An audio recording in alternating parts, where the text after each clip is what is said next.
Welcome back to Career Conversations Unlocked, the podcast where we make the scary stuff at work a little less scary. I'm Anna. And I'm Mark. And today, Anna, we're talking about something that honestly terrifies most people more than spiders, horror movies, or even their dentist. You're not wrong. Studies actually show that 70% of people would rather get a root canal than ask their. Wait, hold up. A root canal? So you're telling me people would rather let someone drill into their teeth than say, hey boss, can we talk about my salary? Exactly. And here's the wild part. Wow. When people do ask, the average salary bump they get is about 10%. Okay, so let me get this straight. People avoid this conversation like it's some kind of workplace haunted house. But if they just walked inside, there's a 1 in 10 paycheck waiting for them on the other side. Pretty much, yes. And that contrast, the huge fear versus the real reward, is exactly why we're diving into this today. So, what's behind that fear? I mean, what makes people so terrified of a conversation that could literally improve their lives? Well, it's not just about money, it's about psychology. How we approach these conversations often says more about our mindset than about our paycheck. And if you're listening right now, don't worry. You're not alone in this. We've all either been there or avoided being there. Exactly. So here's what we're going to do in this episode. We'll walk through the worst mistakes people make when asking for a raise, why those mistakes happen, and how to flip the script so you actually succeed. And I'm guessing we're about to hear some truly cringeworthy workplace horror stories, right? Oh, yes, some of them are so bad you'll want to cover your eyes, if that made sense for a podcast. Well, I can't wait. Let's jump in. Let's start with one of the all time classics, a real story. Picture this: an employee walks into their boss's office, they sit down, and here's their big, thought out pitch. Oh boy, here we go. They look their boss in the eye and say, I need money for a new phone. Wait, that was the actual reason? A phone? Yep, not performance, not achievements, just, I need a raise because my phone is old. That's like telling your professor you deserve an A because you want to go to the beach this weekend. Exactly. Okay, that's already gold. But let me pause here and ask our listeners, if you were a manager, how would you react to that? Would you think, wow, brilliant case, here's a raise? Or would you think, really? And here's the kicker: that kind of approach, focusing on personal need instead of professional value, is one of the biggest reasons raise requests fail. So this isn't just one weird story. This is a pattern. Absolutely. Research shows that about 60% of failed raise requests fail not because the employee doesn't deserve more money, but because of how they ask. Wow, that changes everything. It really does. And that's just the beginning. Okay, Anna, you can't just stop at the phone story. That's too good. What are some of the other big blunders people make when asking for a raise? Well, let me paint you this picture. Imagine someone walks into their boss's office. They sit down, and their entire argument is just one sentence: I don't like my salary. That's it? That's the whole pitch? That's it. No context, no details, no examples of achievements. Just, I don't like my salary. That's like walking into a restaurant and telling the chef, I don't like food. What are they supposed to do with that? Exactly. It gives the manager nothing to work with. In fact, it usually puts them on the defensive. Yeah, I can just imagine the boss thinking, well, I don't like meetings, but here we are. Here's another one, and this one's a little more dramatic. Some people go straight for what I call the nuclear option. Oh boy, what's that? It's when an employee walks in and basically says, give me a raise or I'm out of here. Wow.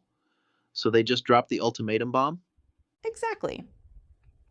And while it sounds bold, research shows employees who use ultimatums and salary negotiations are about 40% more likely to be job hunting within 6 months, whether they get the raise or not. So even if it works, it kind of backfires in the long run. That's right. It damages trust. Your boss starts thinking, are you loyal? Or are you always one step away from leaving? It's kind of like threatening to break up in a relationship every time you argue. Even if they say, okay, we'll work it out, you've planted doubt. Exactly. And here's what's interesting. Across all industries like retail, tech, finance, healthcare, these same mistakes show up again and again. The details may change, but the patterns don't.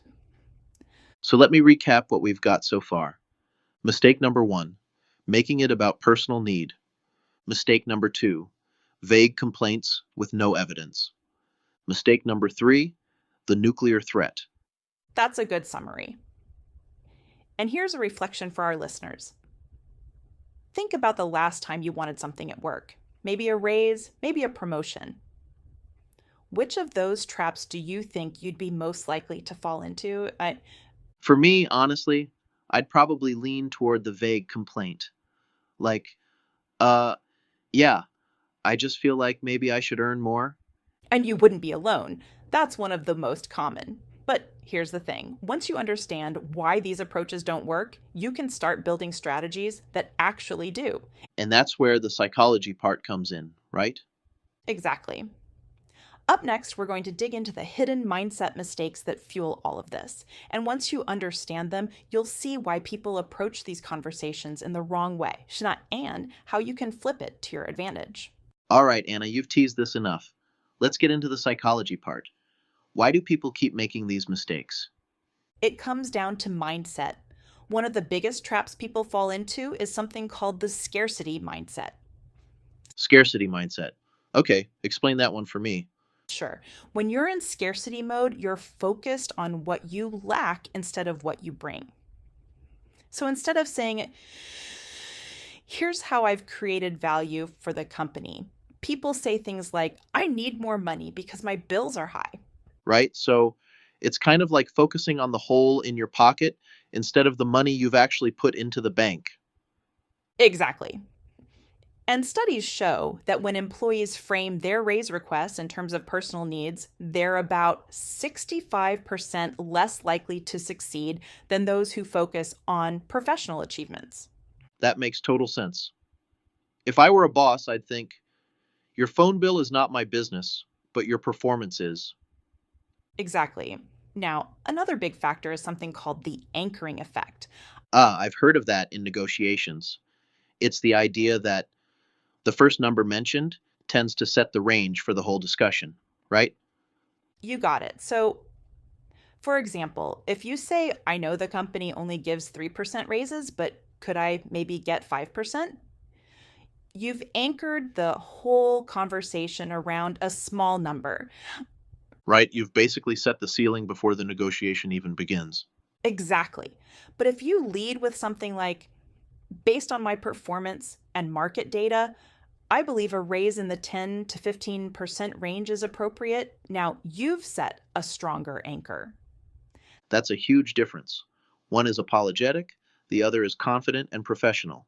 And it matters. Research shows that people who set the first anchor in a negotiation tend to come away with results closer to their target than people who let the other side set the range. That's fascinating. So, really, it's not just what you ask for, it's how you frame it and where you set the conversation from the start. Exactly. Which brings us to framing. A raise request framed as, here's the value I've added, feels like a partnership conversation. But framed as, here's what I need, it feels like a transaction. Usually not a very good one. That's powerful. It's almost like the difference between saying, I deserve this because I'm struggling, versus I deserve this because I've helped the company succeed. Exactly. And for our listeners, here's a little reflection moment. If you had to ask for a raise tomorrow, how would you frame it? Would it sound like a need or like value? I'll be honest, before this conversation, I probably would have said something like, uh, life's expensive. Now I'm realizing that's not a winning strategy. Nope. But now you know better.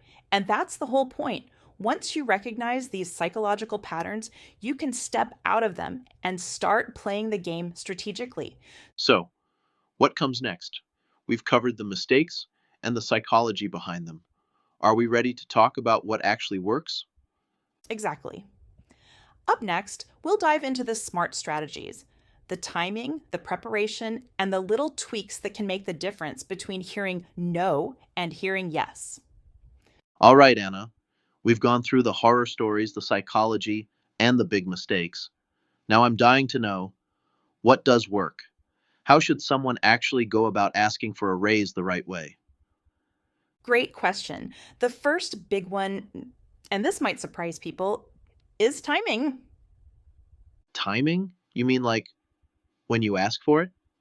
Exactly. Most people wait until their annual performance review, thinking that's the best time. But data shows that raise requests made right after a major achievement, a project win, hitting a sales milestone, or successfully leading a team initiative, are 45% more likely to succeed. That makes so much sense. It's like striking while the iron's hot, when your success is fresh in everyone's mind. Exactly. When you do that, your manager already sees your impact. You're building on momentum. So, step one, don't wait for permission. If you've just delivered something great, that's your moment. Yes. Now, the second key is preparation. You can't just walk in and say, I think I deserve more. You've got to build your case like a lawyer preparing evidence. And All right, I like this. What kind of evidence are we talking about? things like measurable results. For example, in the last quarter, I increased client retention by 15%. I led a project that saved the company $25,000. I trained 3 new hires who are now fully productive. So, you're showing impact, not emotion. Exactly. And here's a trick I love: write down 3 achievements that tie directly to company goals. That makes your value impossible to ignore. That's smart, because then the raise isn't just about you, it's about how you've helped the company win. Exactly. And when you present it that way, you're having a business conversation, not a personal one. That's such an important mindset shift. It turns the whole thing from me versus my boss into we're on the same team. Yes. And that's the tone you want. You're not demanding, you're partnering. So basically, it's not give me more, it's here's how we both benefit. Exactly. And there's one more piece: how you phrase your ask. Let me give you 2 examples. Okay, I'm ready. Example one, the weak version. I feel like I've been working really hard and I was wondering if there's any chance I could get a raise. Now, the strong version: based on my contributions to the XYZ project, my role in increasing team performance, and the market rate for similar positions, I'd like to discuss adjusting my salary to better reflect that impact. Wow, same goal, completely different energy. One sounds hesitant, the other sounds professional and confident. Exactly. That's what I call framing for partnership. It shows you've done your research, you're thinking about value, and you're respecting the process. And I'm guessing managers respond a lot better to that approach. They do. In fact, surveys show that managers are actually hoping their best employees will bring up raise conversations. They just wish more of them did it the right way. That's wild. So basically, the people who deserve it most are often the ones too afraid to ask. Exactly. And that's the real shame. Because when you come prepared, confident, and calm, you're not just asking for money, you're showing leadership. That's such a great point. A well prepared raise conversation actually shows your boss that you're thinking strategically. Yes. And that's something every manager notices. So, just to recap this section for our listeners, choose the right timing after wins, not just during reviews. Bring proof of your impact. Frame the conversation as partnership, not need. That's such a solid framework. And the cool part is, once you see it this way, asking for a raise doesn't feel scary anymore. It feels strategic. Exactly. It becomes part of your career growth, not some awkward one time event. Anna, after this whole conversation, I'm realizing something powerful. Asking for a raise isn't really about money, is it? You're right, Mark. It's not. It's about self worth. It's about how much you believe in the value you bring. Because here's the truth: your paycheck doesn't just reflect what your company thinks of you, it reflects what you think of yourself. That's deep. So many of us stay quiet not because we don't deserve more, but because we're afraid to claim it. Exactly. And that fear, yet of rejection, of conflict, of being seen as ungrateful, it keeps amazing people stuck. But confidence isn't the absence of fear. It's doing it anyway, with preparation and purpose. So it's really about taking ownership of your story. Instead of waiting for someone to notice you, you're showing them what you're truly capable of. Yes. And when you do that, something shifts. You stop being a doer and start being a leader, Sunrise, because leaders don't just work hard. They know their worth and communicate it. That's powerful. And I love how you framed it earlier. Not as confrontation, but collaboration. You're inviting your manager into a conversation about growth. Exactly. When you sit down for that talk, you're not begging, you're building a bridge. You're saying, here's how we can both win. That energy changes everything. And honestly, even if the answer is not right now, it's not a failure, right?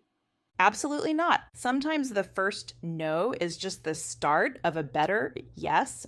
If your boss says not yet, ask, what would I need to accomplish to make that possible? And now you've turned rejection into direction. That's such a mindset shift. You walk out not defeated, but with a clear roadmap. Exactly. Because remember, growth loves clarity. When you know your next step, you stay motivated. And when you stay consistent, that no eventually turns into a promotion. You know, Anna, I think everyone listening today needed to hear this. We often wait for permission from bosses, parents, even society before believing in our own value. But confidence isn't something you earn after success, it's something you choose before success. That's beautifully said, Mark.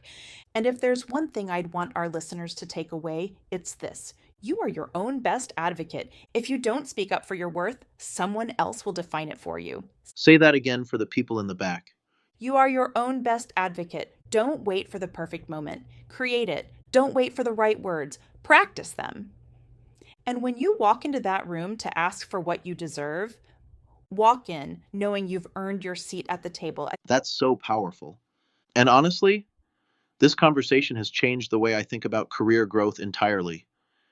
It's not about luck, it's about courage and preparation. Exactly. And hey, to everyone listening, start small if you need to.